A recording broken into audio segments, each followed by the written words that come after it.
بسم الله الرحمن الرحيم اللهم لك الحمد كالذي تقول ولك الحمد كالذي نقول ولك الحمد خيرا مما نقول اللهم صل على محمد النبي الأمي وعلى آله وسلم تسليما كثيرا.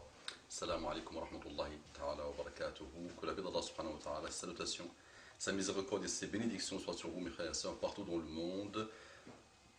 Dans la continuité de mes interventions, Inch'Allah, concrètes, qui ont pour but le rappel pour moi-même, pour mes frères et sœurs partout dans le monde, que Allah nous guide, que Allah nous guide, que Allah nous guide. Les amis, les frères, nous avons besoin de faire la paix avec Allah subhanahu wa ta'ala. La créature a besoin de faire la paix avec son créateur.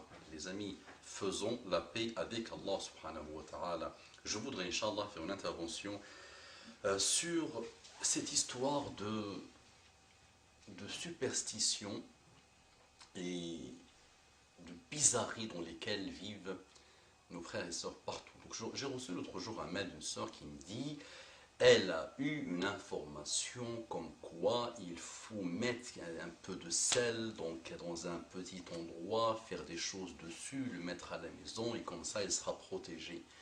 Quand vous visitez une librairie musulmane aujourd'hui, vous pouvez rapidement repérer l'endroit où il y a les livres sur la sorcellerie, sur l'aïn, sur l'œil, le mauvais œil, par l'affluence, le nombre de personnes qu'il y a dans le coin où il y a ça. Dès que tu rentres dans une librairie musulmane, tu vois un endroit où il y a une concentration d'hommes et de femmes, et là tu te dis, c'est là où il y a les livres sur la sorcellerie, sur les djinns, sur ces mondes invisibles. Et donc la question de la sœur, elle me pose cette question, elle me dit, bah voilà, pour l'aïn, on m'a dit qu'il faut mettre du sel sur... Je ne sais même pas expliquer ce qu'elle m'a écrit, parce que, les amis, la Ummah de Muhammad sallallahu alayhi wa sallam est une Ummah qui commence à m'inquiéter aujourd'hui. Cette Ummah d'aujourd'hui, malheureusement, elle est inquiétante. Vous savez ce qui se passe aujourd'hui dans le monde, il y a 1 milliard 600 millions de musulmans comme ils sont, leur état comme il est, il suffit de ouvrir la télé une seconde, Al Jazeera ou d'autres pour comprendre un peu, et vous allez voir même vous-même ce qui se passe dans vos familles autour de vous. La seule protection qui existe, mon frère et ma soeur, de ces mondes, de l'aïn, de sihr, de sha'wada, de djinn, tout ce qui est charlatanisme, tout ce qui est djinn et tout ça, la seule protection qui existe, c'est la part d'Allah subhanahu wa ta'ala. Muhammad sallallahu alayhi wa sallam nous a appris des choses à faire pour nous protéger de ces mondes-là. L'Alam al-Jinn existe pour ceux qui vont écouter cette intervention, qui n'ont pas encore eu l'honneur et le bienfait d'Allah d'arriver dans l'islam, qu'ils m'excusent parce qu'ils vont croire que ce monsieur qui a l'air peut-être non cultivé, qui n'a rien compris du monde, qui n'a aucune connaissance peut-être, d'après ce qu'ils vont dire, parle d'un monde de djinn, mais il est con ce monsieur, qu'est-ce qu'il raconte? Donc vous n'avez pas encore mis le pied dans la beauté de l'islam, le jour où vous mettrez le pied dans la beauté de l'islam, Inch'Allah, vous allez comprendre ces choses-là. Allah subhanahu wa ta'ala il dit وَمَا خَلَقْتُ الْجِنَّ وَالْإِنسَ إِلَّا لِيَعْبُدُونَ مَا أُرِيدُ مِنْهُمْ مِنْ رِزْقٍ وَمَا أُرِيدُ أَنْ يُطْعِمُونَ. Allah subhanahu wa ta'ala dit je n'ai créé les djinns et les ins que pour m'adorer. Je n'attends pas un moyen de subsistance, de rizq, rien. Ils sont créés pour adorer. Donc il a parlé de djinn et l'ins. Le djinn c'est un monde invisible, personne ne peut le voir. Et l'ins c'est nous. C'est ces deux choses-là, qui ne veulent pas faire la paix avec Allah subhanahu wa ta'ala, qui ont le choix parfois de faire la paix avec Allah subhanahu wa ta'ala ou pas. Toute la création autre glorifie Allah. Tout ce que vous voyez les murs, les atomes, les animaux, tout ça glorifie Allah subhanahu wa ta'ala. Toute chose glorifie Allah subhanahu wa ta'ala, à part d'eux qui ont le choix. Faqalayn al-jinn wal-ins. Donc le jinn existe, c'est un monde à part, ils sont partout, il y a parmi eux les musulmans, il y a parmi eux les mécréants, il y a parmi eux les injustes, il y a parmi eux les bons, il y a tout ça. Et parfois il y a des djinns un peu malheureusement mal intentionnés et qui viennent déranger, qui viennent gêner, qui viennent perturber, qui viennent posséder les êtres humains. Et c'est vrai que notre communauté aujourd'hui pense tout ce qui lui arrive, c'est le djinn qui lui ont fait ça, alors que c'est elle-même qui a fait ça à elle-même. Protège-toi d'abord, fais le nécessaire.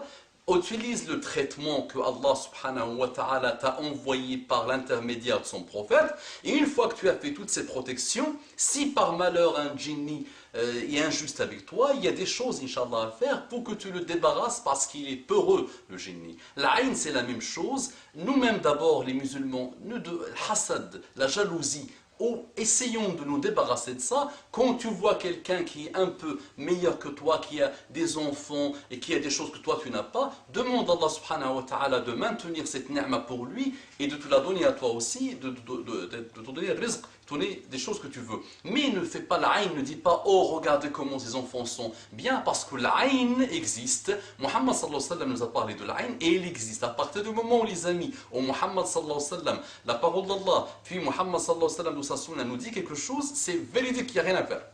L'aïn existe. C'est des notions que ceux qui se prennent pour des pseudo-intellectuels peuvent ne pas comprendre, mais l'aïn existe. À nous de nous protéger, mais à nous aussi de nous éduquer par rapport à ça. Qu'à chaque fois que tu vois quelque chose de bien, ne fais pas le hasad, ne sois pas jaloux, demande à Allah des choses pour toi, mais demande à Allah subhanahu wa ta'ala encore plus pour ton frère, et il ne lui porte pas l'œil mauvais en disant ah, sans dire masha'Allah, sans dire tabarakallah, kullukum mu'yam illa man burika. Donc sans le dire, c'est pas bon. Donc si tu vois quelque chose, tu dis masha'Allah, il est beau son fils, voilà, il est intelligent, voilà ce type de choses.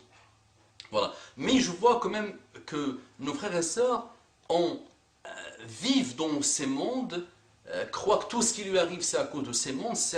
Oui, Sihr existe, il fait des ravages que vous ne pouvez même pas imaginer. Dans tous les pays musulmans et dans les pays européens, les Sihr, le charlatanisme, la sorcellerie, des choses mauvaises. Et vous savez que Sahir kafir, Sahir kafir, il n'arrive pas à utiliser les djinns que parce qu'il a atteint le kufr. Et les djinns ne sont jamais là pour faire le bien, ils sont là pour faire le mal.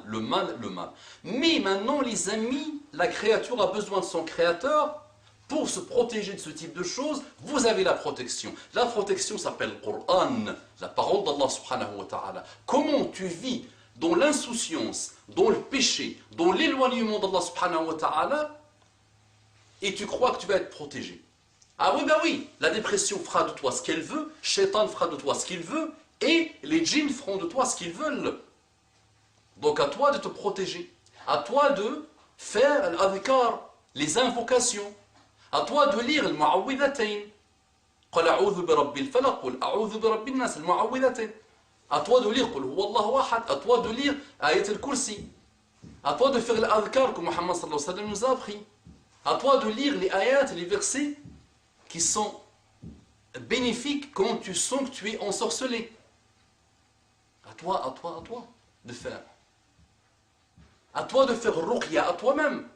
Qui peut te vouloir le bien plus que toi-même? Pourquoi on cherche des gens pour nous faire ruqya? Fais la ruqya toi-même. Parce que tu peux tomber sur un charlatan, tu peux tomber sur quelqu'un qui ne connaît rien à rien. Tu peux tomber, toi, femme, sur un monsieur qui va venir, et j'ai entendu l'histoire dernièrement, qui va venir, je viens, tu es seul dans la maison, je viendrai. Ça, c'est un monsieur, il y a Hasra, un frère, masha'Allah, qui lui demande est-ce que tu es seul à la maison, je viendrai, pour te faire la ruqya. Et là, on tombe dans les pièges au shaitan, il va commencer par la ruqya, il va finir par la fornication, malheureusement. Fais ta ruqya à toi-même. Tu vas pas, tu es amoureuse de toi-même plus que tout le monde. Tu aimes ton intérêt plus que tout le monde. Donc à toi-même, fais ta ruqya. Connecte-toi avec Allah subhanahu wa ta'ala, fais la ta ruqya, Allah éloignera de toi toutes les choses, le mauvais œil, tout ça. Mais ne pas dire que tous les malheurs qui nous arrivent, c'est à cause de Sihr, je n'ai pas réussi Sihr, je ne me suis pas marié Sihr, ça c'est de nos familles, ne parle que de ça. Voilà. Mais vous savez, je suis d'accord qu'il y a aujourd'hui beaucoup de malheurs, beaucoup d'ignorance. Des millions et des millions d'hommes et de femmes visitent les charlatans dans nos communautés malheureusement, visitent des kuffars et régissent leur vie, gèrent leur vie avec les commandements des kuffars, des Sahara. Et je dis à mes frères qui se spécialisent dans la méchanceté avec les savons et dans la méchanceté avec tout ce qui bouge, spécialisez-vous les amis contre Sihr. Il y a beaucoup de choses à dire pour supprimer, pour divorcer avec l'ignorance qu'il y a partout dans nos pays. Arrêtons de nous mentir à nous-mêmes. Il y a des malheurs et des malheurs et des malheurs. Toutes les familles, la majorité des familles, 90%, je ne veux pas être pessimiste, malheureusement, visitent des Sahara en fonction des pays, visitent des charlatans. D'accord? Mais, comme toute chose, comme toute chose, vous allez devoir faire la paix avec Allah subhanahu wa ta'ala. Dans ces mondes-là, le djinn et tout ça, vous allez devoir faire la paix avec Allah subhanahu wa ta'ala. La condition, Si et seulement si, la condition sine qua non, c'est de faire la paix avec Allah subhanahu wa ta'ala. Et de se protéger parce qu'Allah nous a demandé. Toute chose qu'on te dit, mets ça, mets un coteau, lis ça, ça ne sert à rien tout ça. أقول قولي هذا وأستغفر الله لكم فاستغفروه إنه كان غفارا رحيما. اللهم صل على محمد النبي الأمي وعلى آله وسلم تسليما كثيرا.